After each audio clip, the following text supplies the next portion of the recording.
আসসালামু আলাইকুম dear viewers. 18তম নিবন্ধন লিখিত পরীক্ষার ফলাফল কবে জানানো হবে? আমরা কালের কণ্ঠ পত্রিকা থেকে আমরা জানতে পারি বেসরকারি শিক্ষক ও প্রত্যয়ন কর্তৃপক্ষ এনটিআরসি 18তম শিক্ষক নিবন্ধনের লিখিত পরীক্ষা ফলাফল কবে ঘোষণা করবে তা জানতে বেসরকারি শিক্ষক নিবন্ধন ও প্রত্যয়ন কর্তৃপক্ষের বেসরকারি শিক্ষক নিবন্ধন ও প্রত্যয়ন কর্তৃপক্ষ এনটিআরসি আয়োজন 18তম শিক্ষক নিবন্ধনের লিখিত পরীক্ষা শেষ হয়েছে গত 13 জুলাই। পূর্ব নির্ধারিত তারিখ অনুযায়ী গত 12 জুলাই শুক্রবার স্কুল পর্যায় ও স্কুল পর্যায় 2 এর লিখিত পরীক্ষা অনুষ্ঠিত হয়, আর 13 জুলাই শনিবার অনুষ্ঠিত হয় কলেজ পর্যায়ের পরীক্ষা। 18তম শিক্ষক নিবন্ধনের লিখিত পরীক্ষার ফলাফল কবে প্রকাশ হতে পারে এ বিষয়ে কালের কণ্ঠে সঙ্গে কথা বলছেন বেসরকারি শিক্ষক নিবন্ধন ও প্রত্যয়ন কর্তৃপক্ষের একাধিক কর্মকর্তা।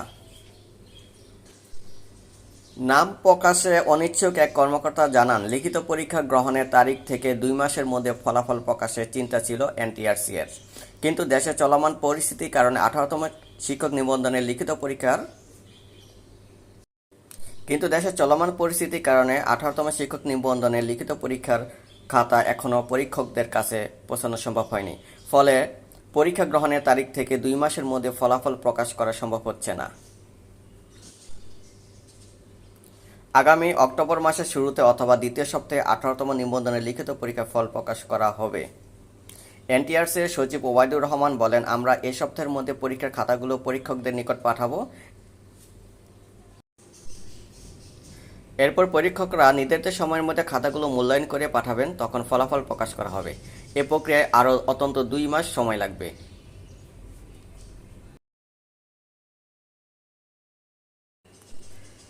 জানা যায়, গত 15 মে 18তম শিক্ষক নিবন্ধনের প্রিলিমিনারি পরীক্ষার ফল প্রকাশ করে বেসরকারি শিক্ষক নিবন্ধন ও প্রত্যয়ন কর্তৃপক্ষ এনটিআরসি। এতে গড় পাশের হার 35.80%। প্রিলিমিনারি পরীক্ষায় স্কুল ও কলেজ পর্যায়ে মিলিয়ে পাশ করেছেন 4,79,981 জন। এর মধ্যে স্কুল 2 পর্যায়ে 29,519 জন, স্কুল পর্যায়ের 2,21,652 জন এবং কলেজ পর্যায়ে 2,28,813 জন। এর আগে গত 15 মার্চ এই পরীক্ষার প্রিলিমিনারি পরীক্ষা অনুষ্ঠিত হয়। এতে অংশ নিতে আবেদন করেন 18,65,719 জন, তবে পরীক্ষায় অংশ নেন 13,40,833 জন। ভিউয়ার্স, সবার আগে সর্বশেষ আপডেট তথ্য পেতে আমাদের চ্যানেলটি সাবস্ক্রাইব করে পাশে থাকুন।